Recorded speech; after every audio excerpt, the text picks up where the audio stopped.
When you need professional-looking document pages, adding headers and footers keeps essential details consistent. Feel free to leave a quick like if this guide helps you out. Double-click the top margin of the document to open header editing mode. Type whatever text you want to appear at the top of your pages. Finish typing your header content into the area.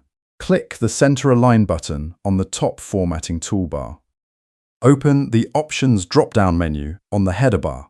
Select Page Numbers from the Header Options menu.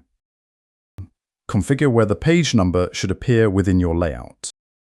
Click the Apply button in the Page Numbers configuration modal.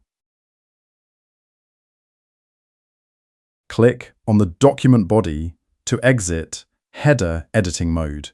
Double-click the bottom margin area to activate footer editing mode. Type whatever information you need at the bottom of each page. Finish typing your footer text into the input area. Click the Options drop-down menu on the footer bar.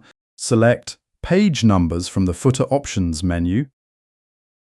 Click the Apply button in the Page Numbers dialog. Click on the document body to exit footer editing mode. You have now successfully customized your document headers and footers. Thanks for watching, and be sure to subscribe for more helpful tips.